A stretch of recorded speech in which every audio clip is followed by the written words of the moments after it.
All right, what's up, everybody? Welcome back to One Mic episode 4. This is not an easy one. Yes, you read the title right and might be wondering, what is this about? Why? I'm gonna start with the social media and a story that happened to me a few years ago. Yes, I did get to lose my self-confidence. My self-esteem got a pretty big hit in the face.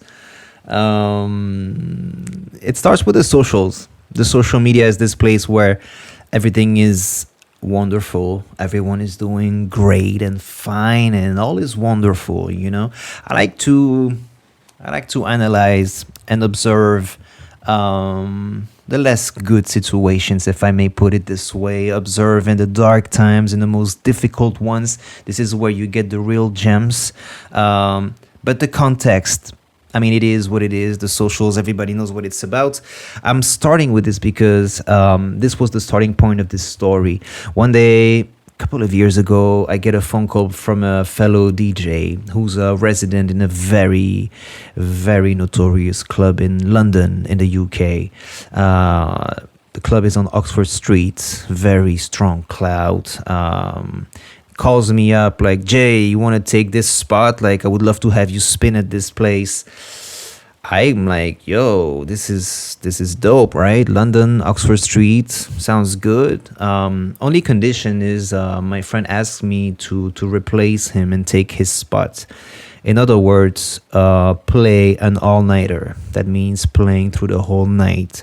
In this case, it was 11 p.m. till 3 p.m. You have to know this is not something that I do anymore. Playing, for the whole night is more something that younger DJs should do, in my opinion. But, years ago, the context was what it was, and I want to be there. I want to be there so badly. FOMO hits me pretty hard. I don't want to miss this. Remember, a few minutes ago, social media. You need to be everywhere. As a DJ, if we don't know where you're playing, you're nowhere. You don't exist. So I end up taking this gig. Get to London. Get to the club. The night starts off nice, to be honest. The venue is gorgeous. Even though we didn't really get the warmest welcome, I have to be honest. I hear important clients are coming that night, though. Mostly football players. The night before, I think Drake was there, and then Bruno Mars was there the night after. So I can feel the pressure, but that's good, right? As DJs, we're used to that. We used to have celebrities at our gigs, and it just makes the night even more fun, at least most of the time. I can feel the pressure going up, starting getting those little notes, whisper in my ears, DJ, play this, DJ, don't play that. And this is where things started getting difficult. Very quickly, I get overwhelmed. The Star Wars thing. If you guys go to clubs, you've probably heard some DJs at some point of the night playing the Star Wars anthem, shouting out a client that's obviously very thirsty, that wants everybody to know that they're spending that amount of money. And, well, personally, I find it ridiculous, but it is what it is. That's the game. I'm just playing along with that. However, this is what fucked up the whole night, to be very honest. I remember playing the Star Wars thing, I think 7 times over 45 minutes. Like, I felt dirty, man. Like, I'm gonna be honest. I hate this fucking thing. It's really ridiculous. But anyway, I'm playing the game, and as the night goes on, things started getting very sour. Remember, I'm the only DJ in the club. It's very important. There's nobody that can take over. I know at some point I even get my headphones off, telling the promoter, yo, one more time and I'm out. It's not professional at all, and I'm not like that. It's the only time I had to get to that level, just to keep a bit of self-esteem, because at some point my wife gets there. They don't get a nice treatment at the door. Same thing with my friends. I can barely get a drink. And I even remember at some point getting in trouble because I was in the bathroom. After 3 hours of set, the manager went crazy on me like I was some 16-year-old kid, student DJ or something. How crazy, right? But then again, I like to break down this type of topic on this channel. Make sure to subscribe if you want to, stay up to date with the next episodes, because I like to break down the difficult moments in my career in this particular case. Now, that night was not even personal, to be very honest. Those things are things that I can't control. It's not even about me. But here I am. I'm trapped.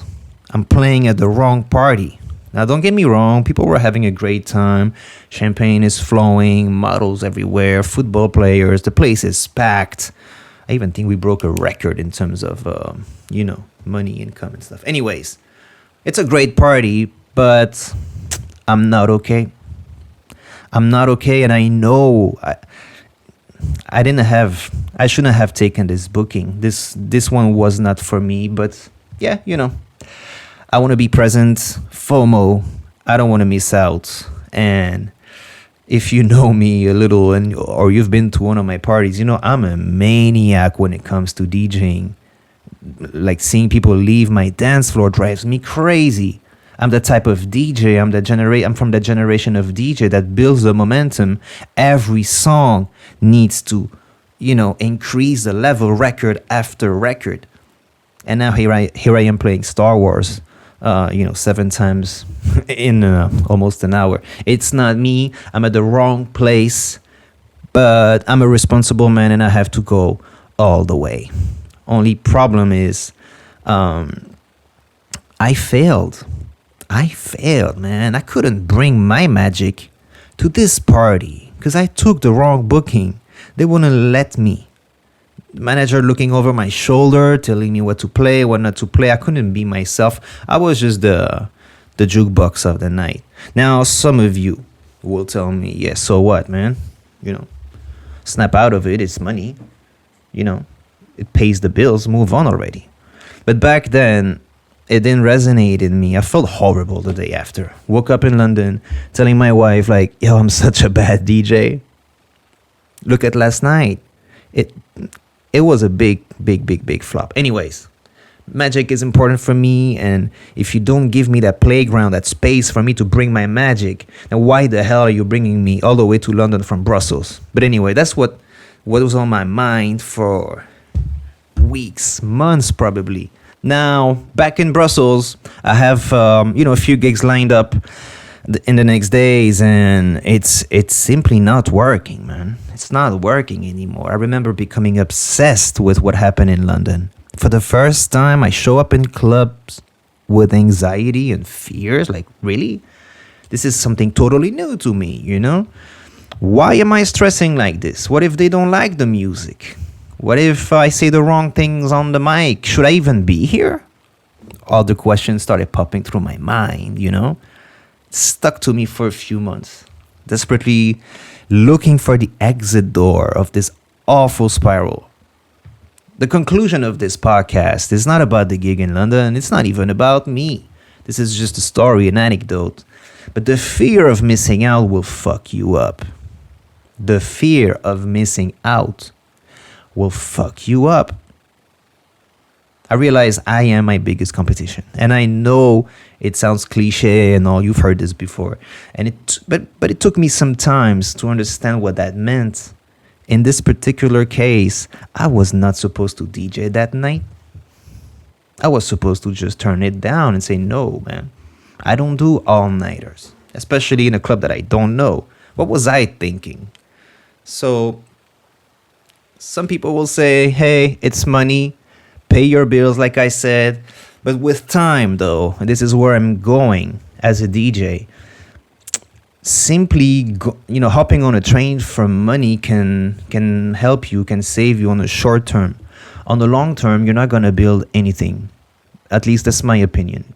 Maybe besides, for contacts, but being in a club like that, being treated like that at gigs, it's not even about you, and you're not building a momentum. Shout out to all the resident DJs. Don't get me wrong. Shout out to all the guys doing the guest mixes and the guests. But always make sure you're respected and you just don't hop on that FOMO train. Because I did.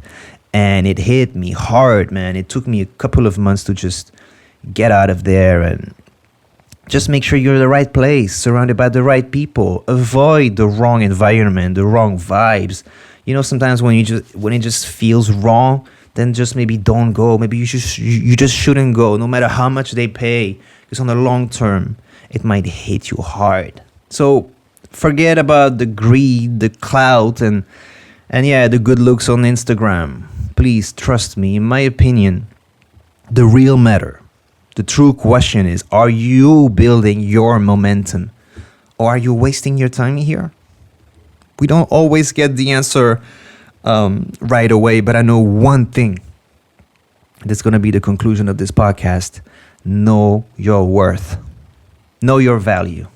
Open your eyes and keep your eyes on the long-term goals. Never lower your standards, and you will be just fine, because your self-confidence and your self-esteem is the foundation of many, many, many things. I got to lose it, and I felt like it was important to share this experience with you, especially the young ones watching this podcast. I hope you guys did enjoy. It was a bit longer than expected, but I wanted to take my time to take you back on this not so nice chapter of my career. You guys stay safe. I hope you enjoyed this episode, and we'll be back soon for episode 5. Yes.